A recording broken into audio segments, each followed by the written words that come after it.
Hi viewers, welcome to Aadhan మరోకోణం. నేను మీ ప్రసాద్. రాజకీయ భవిష్యత్తు కోల్పోబోతున్న మంత్రులు, మాజీ మంత్రులు నిజంగానే వీళ్ళకి రాజకీయ భవిష్యత్తు శూన్యమైపోతుందా అనే అనుమానం అయితే ఖచ్చితంగా ప్రతి ఒక్కరికి వస్తుంది. ప్రజల్లో కూడా ఇదే చర్చ నడుస్తూ ఉంది. ఇంతకీ ఏంటి అని అంటే, మీరు కనుక ఉత్తరాంధ్ర నుంచి మొదలుకొని మరి హిందూపురం వరకు ఎక్కడ చూసినా కానీ ఈసారి వైసీపీకి ఎదురు దెబ్బ తగలబోతుంది అని చెప్పేసి సర్వేల ఆధారంగా మనం అర్థం చేసుకోవాల్సి ఉంది. అయితే కొంతమంది చెదురుముదురుగా అక్కడెక్కడ ఎమ్మెల్యేలు గెలుపొందడానికి అవకాశం ఉంటుంది, కానీ ప్రధానంగా మంత్రులు కావచ్చు, మాజీ మంత్రులు కావచ్చు, మెజారిటీ శాతం అయితే మాత్రం ఖచ్చితంగా ఓడిపోబోతున్నారు. ఒకవేళ ఓడిపోతే వాళ్ళ రాజకీయ భవిష్యత్తు ఉంటుందా ఉండదా, ఇట్లాంటివే ఎక్కువ చర్చకు వస్తున్నాయి. ఎందుకంటే ఇప్పటి వరకు ఎన్ని ప్రభుత్వాలు మారినా ఈ మంత్రులు కావచ్చు, మాజీ మంత్రులు కావచ్చు, ఈ ప్రభుత్వంలో జరిగినంత అంటే మాటల దాడి గతంలో ఏ ప్రభుత్వంలో కూడా ఏ మంత్రులు, ఏ మాజీ మంత్రులు ఆ విధంగా చేయలే. మరి ఇట్లాంటి చర్యల వల్ల వీళ్ళ రాజకీయ భవిష్యత్తు శూన్యం కాబోతుందా అంటే చాలామంది రాజకీయ విశ్లేషకులు ఇదే అభిప్రాయాన్ని వ్యక్తపరుస్తూ ఉన్నారు. ప్రధానంగా మనం ఉత్తరాంధ్ర నుంచి తీసుకుంటే ఏదైతే ధర్మాన ప్రసాదరావు, ఒకవేళ ఆయన కనుక ఓడిపోతే ఆయన పరిస్థితి అదే విధంగా ఉండబోతుంది. అదేవిధంగా మరో సర్వే సంస్థ చెప్పింది, బొత్స సత్యనారాయణ గారు చీపిరిపల్లిలో ఈసారి ఓడిపోబోతున్నారు అని చెప్పేసి అంటున్నారు. ఒకవేళ ఆయన ఓడిపోయినా అఫ్కోర్స్ ఆయన పెద్దగా విమర్శలు ఏమీ చేయలే, సో అట్లాంటి వాటికి ఇబ్బందులు ఏమి ఉండదు. కానీ మీరు కనుక దాని తర్వాత ఇంకొంచెం క్రిందకు వస్తే ప్రధానంగా గుడివాడ అమర్నాథ్ గారు, ఐటీ శాఖ మంత్రి, ఆయన ఎటువంటి వ్యాఖ్యలు చేశారో, ఎన్ని ట్రోల్స్కి గురయ్యారో ప్రత్యేకంగా చెప్పనక్కర్లేదు. మరి ఈసారి గాజువాక నియోజకవర్గంలో వైసీపీ అభ్యర్థిగా పోటీలో ఉన్నారు. సో అక్కడ మామూలుగానే తెలుగుదేశం కానీ జనసేన కానీ చాలా బలమైన పార్టీలు ఇప్పుడు ఆ పొత్తులో ఉండటం వలన ఖచ్చితంగా అక్కడ కూటమి గెలవడానికి అవకాశం ఉన్నది ఒకటి. మరలా దానికి పైగా గుడివాడ అమర్నాథ్ అక్కడ స్థానికుడు కాదు, తన మీద ఉన్న నెగిటివ్ అయితే ఆ ఒక్క జిల్లా కాదు, యావత్ రాష్ట్రం మొత్తం కూడా ఆయన పైన పెదవి విరుస్తూ ఉన్నారు. సో ఈ క్రమంలో ఆయన ఏమైనా గెలిచే అవకాశం ఉందా అంటే శూన్యం అని చెప్పేసి అంటూ ఉన్నారు. మరి గుడివాడ అమర్నాథ్ భవిష్యత్తు, మరి ఏ పార్టీలోకి వెళ్ళబోతాడు ఓడిపోతే, మరి ఈ పార్టీలో ఉంటే మనుగడేంటి, ఇవన్నీ కూడా పెద్ద ప్రశ్నగా మిగిలిపోయింది. ఇక దాని తర్వాత మరో వ్యక్తి పినిపే విశ్వరూపు. ఇక ఏదైతే కోనసీమ అల్లర్లో వాళ్ళు ఎదుర్కొన్న అనేక రకాలైన పరిణామాలు చూసాం. మరి అటువంటి పినిపే విశ్వరూపు ఈసారి ఆయనకి ఓటమి తప్పదు అని కూడా సర్వేలు చెబుతున్నాయి. మరి ఇటువంటి క్రమంలో వారి రాజకీయ భవిష్యత్తు కూడా శూన్యంగా ఉండబోతుందా. ఇక దాని తర్వాత మరొక మంత్రి కారుమూరి నాగేశ్వరరావు, ఆయన ఇటీవల కాలంలో ఏ విధంగా ట్రోల్ అయ్యారో మనకు తెలియదే ఉంది. ఏదైతే తడిచిన ధాన్యం మొక్క వచ్చింది అని చెప్పేసి రైతు చూపించినప్పుడు ఎర్రిపప్ప అన్న ఒక పదం ఆయన ఎక్కడికో తీసుకెళ్ళింది ట్రోల్స్లో. సో మరి ఆయన రాజకీయ భవిష్యత్తు ఏంటి? సో ఇలా చెప్పుకుంటూ పోతే ప్రధానమైన వ్యక్తులు అనమాట వీళ్ళు. వాళ్ళ మాట్లాడిన తీరు కావచ్చు, లేదా వాళ్ళకి ఆ శాఖ పైన పట్టు లేకపోవడం కావచ్చు, దానివల్లనే వీళ్ళకి ఇట్లాంటి పరిస్థితి ఎదురవుతూ ఉంది. ఇక దాని తర్వాత మరొక మంత్రి, ముఖ్యంగా మన కృష్ణా జిల్లా కనుక తీసుకున్నట్లయితే మాజీ మంత్రులు, ప్రస్తుత మంత్రులు. మాజీ మంత్రుల్లో పేర్ని నాని కావచ్చు, కొడాలి నాని కావచ్చు, వెల్లంపల్లి శ్రీనివాస్ కావచ్చు, వీళ్ళ ముగ్గురు కూడా ఫస్ట్ క్యాబినెట్లో మంత్రులే. సో వెల్లంపల్లి రాజకీయ భవిష్యత్తు దాదాపుగా ముగిసినట్లే అని చెప్పేసి అభిప్రాయపడుతున్నారు. ఎందుకంటే ఆయన వెళ్ళని పార్టీ లేదు ఇప్పటివరకు కూడా. ప్రజారాజ్యం పార్టీలో ఆయన రాజకీయ ఆరంగేటం చేసి దాని తర్వాత బీజేపీలోకి వెళ్ళి దాని తర్వాత మరలా వైసీపీలోకి వచ్చి ఇప్పుడు మంత్రిగా చేసి, మంత్రిగా ఆయన ఉన్నప్పుడు చేసిన వ్యాఖ్యలు అన్నీ ఇన్ని కాదు. మరి ఇప్పుడు ఆయన పరిస్థితి ఏంటి? పైగా విజయవాడ సెంట్రల్ నుంచి పోటీ చేస్తున్నాడు. విజయవాడ సెంట్రల్లో బోండా ఉమామహేశ్వరరావు గత ఎన్నికల్లో అంటే 2019లో జగన్మోహన్ రెడ్డి గారి గాలిలోనే కేవలం 25 కోట్ల తేడాతో ఓటమి పాలవటం జరిగింది.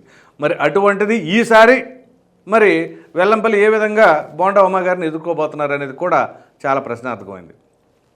ఇక కొడాలి నాని గారు అంటే సరాసరే ఆయన గతంలో ఎన్నడూ లేని విధంగా 2019లో మొట్టమొదటిసారి ఆయన పార్టీ గెలవటం, ఆయన పార్టీ అధికారంలోకి రావడం ఈ విధంగా జరిగింది.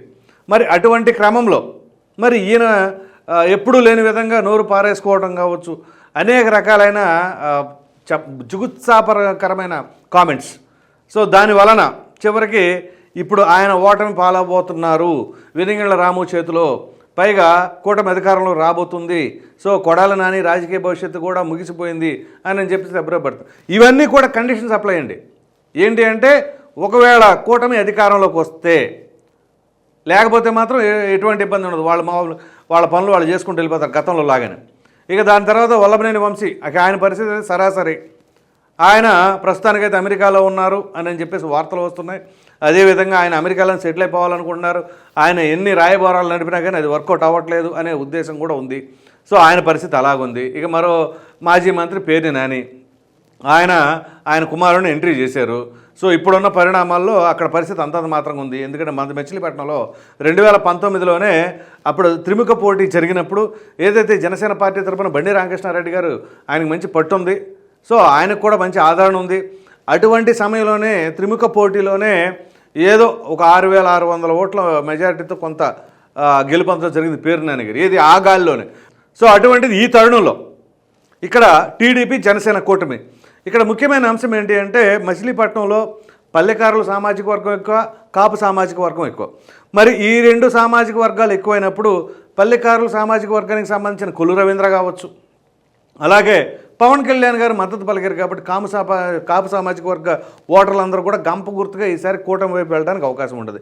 ఇంకా గట్టిగా మాట్లాడితే ఉమ్మడి కృష్ణా జిల్లాలో హైయెస్ట్ మెజారిటీ కూడా కృష్ణా జిల్లాలో ఉండబోతుంది అని చెప్పేసి మరికొంతమంది రాజకీయ విశ్లేషకులు అభిప్రాయపడుతున్నారు. సరే అది ఎంతవరకు అవకాశం ఉంటుందో లేదో కానీ పేర్ని నాని గారి కుమారుడు పేర్ని కిట్టుకి అయితే మాత్రం తొలి అనుభవమే చేదు అనుభవంగా ఉండబోతుంది అని అభిప్రాయపడుతూ ఉన్నారు.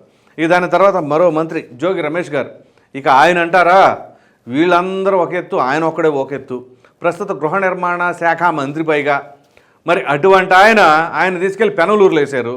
ఇక పెనలూరు నియోజకవర్గం పరిస్థితి అంటే ఆల్రెడీ కొలుసు పార్థసారథి వైసీపీ తరఫున ఎమ్మెల్యేగా ఉన్న వ్యక్తి, ఆయనేమో తెలుగుదేశం పార్టీలో వెళ్ళిపోవటం. ఇక అక్కడ తీసుకొచ్చి జోగి రమేష్ని వేశారు. ఆయన ఎదురుగా టీడీపీ పార్టీ తరఫున బోడే ప్రసాద్ గారు ఉన్నారు. సో పెనమలూరు నియోజకవర్గం సాధారణంగానే టీడీపీకి పట్టెక్కువ. అఫ్కోర్స్ గత ఎన్నికల్లో అది గాల్లో వైసీపీ కొట్టుకెళ్ళింది అనుకోండి. సో జోగి రమేష్ పరిస్థితి అంతే. ఇప్పుడు వీళ్ళందరి భవిష్యత్తు ఏంటి అంటే ఓ ప్రక్కన ఈ పార్టీ అధికారం కోల్పోతే ఆ పార్టీలో ఉండలేరు, ఒకవేళ ఉన్నారనుకోండి ఇక్కడ కూటమి అధికారంలోకి వస్తే ఇప్పటివరకు పరిస్థితి ఒక ఎత్తు, ఇప్పటి నుంచి ఒక ఎత్తు. ఎందుకంటే అనేక రకాలైన పరిణామాలు 2019 నుంచి 24 వరకు వీళ్ళు పరిపాలించిన తీరు ప్రతిపక్షాలపైన ముఖ్యంగా.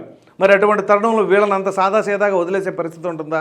ఎందుకంటే వీళ్ళు నోటికి చెప్పిన పని ప్రజలకైతే మాత్రం అంత ఇదిగా పని చేయలేదు అని చెప్పేసి విమర్శలు ఉన్నాయి.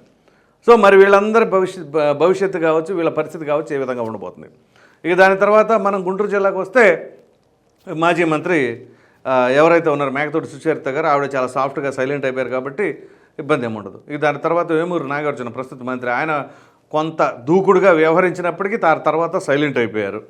సో ఆ విధంగా వీళ్ళ పరిస్థితి కొంతవరకు బెటర్ అయ్యలే. కానీ ఇక మనం కనుక ఇటు అంబటి రాంబాబు గారు ఆయన గురించి మాట్లాడవలసి వస్తే ఇక ఇప్పుడు కాదు అప్పుడు కాదు ఇప్పటికీ ఆయన కంటిన్యూ చేస్తూనే ఉన్నారు బ్యాటిల్. ఆ బ్యాటిల్ రేపు ఏమవుతుందో ఏంటి అంటే అది జర్నలిస్టుల కంటే మీడియాల కంటే కూడా ప్రజలకు బాగా తెలుసు. సో అట్లా ఉంది పరిస్థితి. ఇక దాని తర్వాత మరొక ప్రధాన మాజీ మంత్రి అనిల్ కుమార్ యాదవ్, ఆయన పరిస్థితి ప్రత్యేకంగా చెప్పనక్కర్లేదు. ఆయన మంత్రిగా ఉన్న సమయంలో మామూలు ఛాలెంజ్లు కాదు, ఇప్పుడు ఎంపీ అభ్యర్థిగా పోటీలో ఉన్నప్పుడు ఇప్పుడు మామూలు ఛాలెంజ్లు విసట్లా.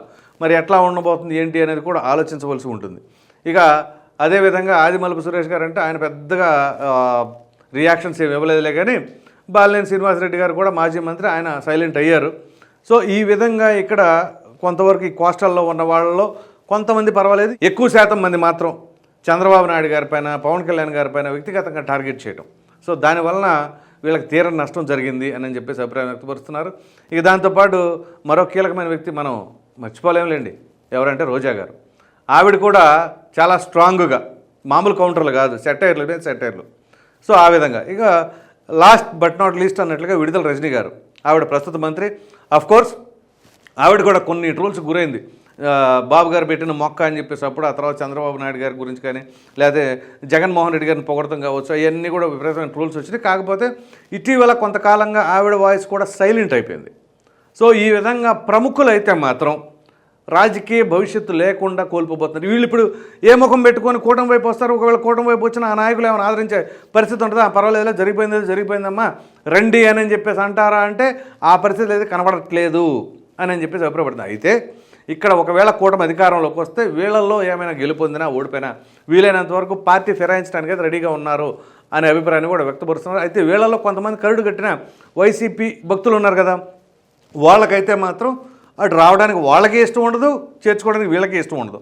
సో ఇటువంటి క్రమంలో వాళ్ళకి ఆ పార్టీలో ఉండి ఓ ప్రక్కన అధికారం కోల్పోయి మరో ప్రక్కన కూటమి అధికారంలో ఉండడం, ఇదంతా కూడా కొంత పరిస్థితి ఎట్లాగుంటుంది అంటే కొంత ఇబ్బందికరమైన వాతావరణం అయితే నెలకొంటూ ఉంటుంది.